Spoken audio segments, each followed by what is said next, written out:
This is Dr. N.S. Sampath Kumar, Professor and HOD Department of Neurology, Narayana Medical College, Nellore. Today I think నేనేంటంటే మనందరికీ చాలా కామన్గా అరుదుగా న్యూరాలజీలో కానీ general ప్రాక్టీస్లో కానీ కామన్గా వస్తున్న కేసెస్ ఏంటంటే ఎపిలెప్సీ అంటే మూర్ఛ వ్యాధి గురించి వస్తుంటారు. మనం చాలా సందర్భాలలో చాలా విషయాలు అంటే మూర్ఛ వ్యాధి గురించి చాలామంది చాలా రకాలుగా సఫర్ అవుతూ ఉంటారు. చాలామంది దాని పరిధిగా డాక్టర్స్ కూడా ఒపీనియన్స్ ఇస్తూ ఉంటారు. బట్ ఈరోజు ఏంటంటే మూర్ఛ వ్యాధి ఉన్న వాళ్ళకి అంటే ఎపిలెప్సీ పేషెంట్స్కు కొద్దిమంది ఏంటంటే వాళ్ళకు డిసీజ్ గురించి అవేర్నెస్ లేక డిసీజ్ వచ్చిన తర్వాత డాక్టర్ని సంప్రదించి పరీక్షలు చేసుకొని నిర్ధారించుకొని మందులు వాడాలి. ఒకవేళ మందులు వాడిన తర్వాత ఎంత క్రమశిక్షణగా నిర్దిష్ట పీరియడ్లో కంటిన్యూ చేసుకుంటూ ఫాలోఅప్ పెట్టుకోవాలి అని చాలామందికి ఐడియాస్ ఉండవు. So even most of the treating even doctors కానీ ప్రైమరీ ఫిజిషియన్స్ కానీ స్పెషాలిటీ డాక్టర్స్ కానీ అంటే ఎండి పీడియాట్రిక్స్ కానీ ఎండి జనరల్ మెడిసిన్ కానీ వీళ్ళందరూ కూడా చాలామంది ట్రీట్ చేస్తూ ఉంటారు. బట్ గుడ్ అంటే primary physician gap always places a role in epilepsy management. కానీ ఈరోజు చెప్తుంది ఏంటంటే యాజ్ పర్ లిటరేచర్ వరకు మోస్ట్ ఆఫ్ టైమ్స్ మనం ప్రాపర్గా డయాగ్నోస్ చేసి ఒక నిర్దిష్టమైన ఒక డ్రగ్ అంటే సపోజ్ ఎనీ ఫిట్స్ డ్రగ్స్ ఈ ఎటువంటి రకానికి సంబంధించిన ఫిట్స్కు ఈ మందు ఇస్తున్నాము అని ఇచ్చి స్టార్ట్ చేసిన తర్వాత ఒక డ్రగ్ స్టార్ట్ చేసిన తర్వాత 60% పేషెంట్స్ ఇంప్రూవ్ అవుతారు. Still 40% may not improve. అంటే 50 to 60 అనుకోండి. కొంతమంది పేషెంట్స్కు ఖచ్చితమైన డ్రగ్ వాడుతున్నా కూడా ఫిట్స్ కంట్రోల్ కావు. సో దానికి మళ్ళీ మనం సెకండ్ డ్రగ్ యాడ్ చేస్తాం, 2 drugs అని యాడ్ చేస్తాం. సో 2 drugs యాడ్ చేసినా కూడా చాలామందికి రాదు. అంటే కొద్దిమందికి ఏంటంటే రెగ్యులర్గా మందులు వాడుతూ ప్రాపర్ మోతాదులో ప్రాపర్గా కాంప్లైంట్స్తో రెగ్యులర్ ఫాలో పెట్టుకుంటున్నా కూడా చాలామందికి ఫిట్స్ కంట్రోల్ అవుతుంటుంది. ఇయర్స్ టుగెదర్ మందులు వాడుతున్నా కూడా. అటువంటి కండిషన్స్లో అంటే something you should feel that అంటే ఫిట్స్ పేషెంట్సే కాదు treating physician should know that we are dealing with drug resistant epilepsy అంటారు. అంటే ఈ ఫిట్స్ అనేది ఎపిలెప్సీ అనేది డ్రగ్స్కు వలన కంట్రోల్ కాలేదు అన్న ఒక సంకేతం మనకు తెలుస్తుంది. That is call drug resistant epilepsy అంటారు. సమ్ ఆఫ్ ది పేషెంట్స్లో ఇంకేంటంటే డ్రగ్స్ రెగ్యులర్గా వాడుతున్నా కూడా ఖచ్చితమైన మోతాదులో ఖచ్చితమైన కాంబినేషన్లో కూడా చెప్పాను అట్లాగా కొంతమందికి సైడ్ ఎఫెక్ట్స్ కూడా వస్తుంటాయి. సమ్ బిహేవియరల్ చేంజెస్ కానీ సమ్ కాగ్నిటివ్ డిక్లైన్ కానీ అండ్ సమ్ ఫిజికల్ ఇంపైర్మెంట్ కూడా కంటిన్యూస్గా ఫిట్స్ వస్తూ ఫిజికల్ ఇంపైర్మెంట్స్ రావడము ఆ బిహేవియరల్ ఇష్యూస్ కూడా వస్తుంటుంది. సో ఇన్ని థింగ్స్ ఇలాంటివి కూడా అర్లీగా వచ్చినా కూడా నాట్ ఓన్లీ 2 years అనే కాదు 1 year తర్వాత కూడా ఫిట్స్ కంట్రోల్ కాకుండా ఇటువంటి disabilities both physical cognitive and behavioural impairments వస్తే కూడా ఇమీడియట్గా సంథింగ్ యూఆర్ డీలింగ్ విత్ డ్రగ్స్తో కంట్రోల్ కానటువంటి మూర్ఛ వ్యాధిని మనం డీల్ చేస్తున్నామని గుర్తించి దాన్ని అంటే ఎపిలెప్సీలో ఒక స్పెసిఫిక్ నిష్ణాతులను కావండి స్పెషల్లీ ట్రైన్డ్ అయిన ఎపిలెప్టాలజిస్ట్లో అని కన్సల్ట్ ఖచ్చితంగా కావాలి. సో వాటికి ఏంటంటే ఎందుకు ఈ ఫిట్స్ కంట్రోల్ కావట్లేదు మన డ్రగ్స్ రెగ్యులర్గా వాడుతున్నా కూడా గుర్తుంచుకొని స్పెషల్ ఎంఆర్ఐ సీక్వెన్సెస్ అంటే 3 టెస్ట్లలో ఎపిలెప్సీ ప్రోటోకాల్స్ అని ఎంఆర్ఐలోనే 3 టెస్ట్ల ఎంఆర్ఐలోనే స్పెషల్ ప్రోటోకాల్స్ చేస్తాం. సమ్ ఆఫ్ ది పేషెంట్స్కి ఏం చేస్తామంటే వీడియో ఈజన్ చేస్తాం. అంటే వాళ్ళకు వస్తున్న ఫిట్స్ను క్లాసికల్గా వీడియోలో రికార్డ్ చేసుకుని నిర్ధారించుకుంటూ అట్లాగే బ్రెయిన్లో ఎలక్ట్రికల్ సిగ్నల్స్ ఎట్లా వస్తున్నాయని గుర్తించి వీడియో ఈజీ చేసి గుర్తిస్తాం. Some of the patients even will take for the PET scan brain also చేస్తాం. అంటే ఈ బ్రెయిన్లో ఏ ఏరియాలో ఆ మెటబాలిజం కానీ బ్లడ్ సప్లై కానీ ఎక్కడెక్కడ తగ్గింది ఎక్కడెక్కడ ప్రాబ్లంగా ఉంది గుర్తించి ఆ ఏరియాస్ అంటే అవి ఫిట్స్ వచ్చే జోన్గా అంటే ఎపిలెప్టోజెనిక్ జోన్గా గుర్తిస్తాము. సో వీటన్నిటిని అంటే పేషెంట్ ఇచ్చే హిస్టరీని కానీ వీడియో ఈజీ రికార్డ్ చేసే ఫైండింగ్స్లో కానీ బ్రెయిన్ ఇమేజింగ్లో వచ్చే ఫైండింగ్స్ కానీ ఈ పెట్ స్కాన్ అండ్ ఫైండింగ్ కానీ చాలా రకరకాల టెస్ట్ కూడా ఈవెన్ ఫ్యూజన్ ఎంఆర్ఐ కానీ బెసా అని ఎలక్ట్రికల్ సిగ్నల్స్ కానీ ఇవన్నీ చేసేసుకొని అన్నిటినీ ఒక కూర్చొని కూలంకుషంగా న్యూరోసైకలాజికల్ అసెస్మెంట్ కూడా చేస్తాం. అంటే పై పేషెంట్కు ఈ ఫిట్స్తో పాటు brain cognitive activity psychological activity ఎట్లా ఉందని కూడా గుర్తిస్తాము. సో ఇవన్నీ టెస్ట్ల తర్వాత స్పెసిఫిక్ ఏరియాస్లో ఈ ఏరియా నుంచే మోస్ట్లీ ఫిట్స్ వస్తున్నాయని గుర్తించి మన ఫిట్స్కు ఆపరేషన్ చేస్తూ ఉంటాం. దాన్ని ఏం కట్టామంటే రెసెక్టివ్ సర్జరీస్ అంటాం. అంటే ఫర్ ఎగ్జాంపుల్ బ్రెయిన్లో చిన్న ట్యూమర్స్ కానీ బై బర్త్ కొద్దిమందికి ఫోకల్ కార్టికల్ డిస్ప్లేషియాస్ కానీ హెటరోట్రోపియస్ అని కానీ పాలీమైక్రోగ్రా అంటే బై బర్తే బ్రెయిన్ యొక్క సర్ఫేస్లో ఉన్న గైరైజ్ సెల్స్ చేంజెస్ వల్ల కానీ న్యూరోనల్ మైగ్రేషన్ డిజార్డర్స్ అని కానీ ఇవన్నిటి వల్ల కూడా ఒక బై బర్త్ వచ్చే డిఫెక్ట్స్ ఉంటాయి. వాటి వల్ల కూడా ఫిట్స్ చాలా మటుకు కంట్రోల్ కావు. సో వీటి కండిషన్స్లో మనం స్పెసిఫిక్గా ఈ టెస్ట్లు చేసి స్పెసిఫిక్ ఫోకస్ ఒక ఐడియాతో చూసినప్పుడే మనకి ఇవన్నీ చిన్న lesions very microscopic lesions also we have to make it out by drug resistant epilepsy. So ఇట్లాగా మన ఒక ఏరియాలో మాత్రమే ఫిట్స్ వస్తున్నాయి దాని నుంచే ఫిట్స్ వస్తున్నాయని చేసినప్పుడు ఆ చాలా మైన్యూట్ ఏరియా వరకు దాన్ని కవర్ చేసుకొని దాన్ని ఆ పార్ట్ని మనం రిమూవ్ చేసేసి ఫిట్స్ని కంట్రోల్ చేయొచ్చు. కానీ ఇటువంటి ఈ డ్రగ్ రెసిస్టెంట్ ఎపిలెప్సీ పేషెంట్స్కు మనం ఆల్మోస్ట్ ఈ department of neurology and department of neuro సర్జరీలో నారాయణ మెడికల్ కాలేజ్లో కాంప్రహెన్సివ్ ఎపిలెప్సీ ప్రోగ్రామ్ తరపున ఆల్మోస్ట్ 89 ప్రొసీజర్స్ చేశాం ఇప్పుడు వరకు.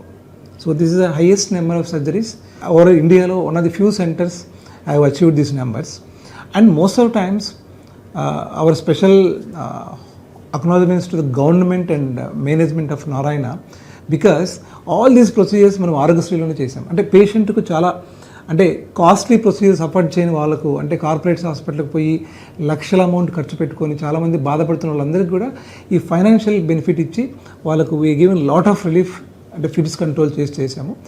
బట్ రీసెంట్గా ఏంటంటే లాస్ట్ ఒక 6 months బ్యాక్ ఒక పేషెంట్కు coming from Guntur, I think already ఒక 12 years నుంచి ఫిట్స్ సఫర్ అవుతున్నాడు.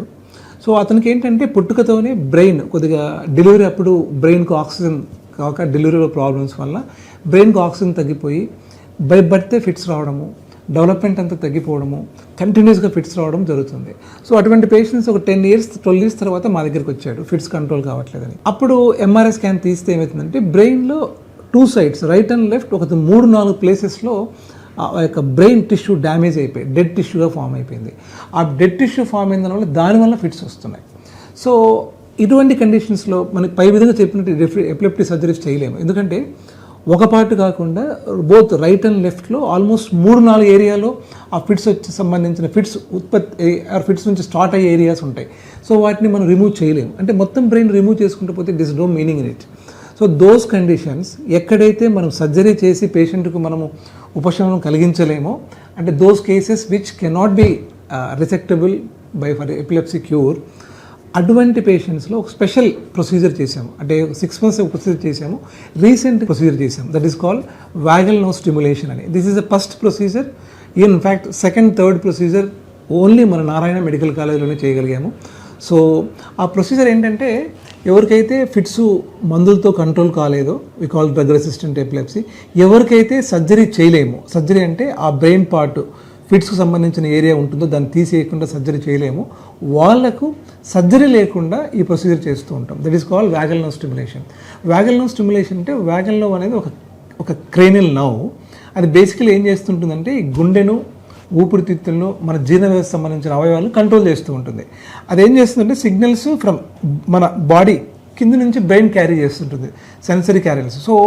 సో ఆ నర్వ్ సేమ్ టైమ్స్ ఏం చేస్తామంటే ఒక అండర్ స్కిన్ చెస్ట్ మీద సబ్కుటేనియస్గా ఒక మనము బ్యాటరీ పెడతాం. సో దట్ ఆ బ్యాటరీ నుంచి సిగ్నల్స్ పోతూ ఉంటాయి. ఒక లీడ్స్ ద్వారా అక్కడ 3 leads పెట్టేసి నెక్లో, that's especially we keep on left side, right పెట్టము, ఎందుకంటే left is only carry to the brain apart from right which carries to the other organs. So ఇక్కడ లీడ్స్ పెట్టేసి ఈ స్టిమ్యులేట్ చేస్తూ ఉంటాం బ్యాటరీ ద్వారా ఇక్కడ ఉన్న వాగల్ నర్వ్ను.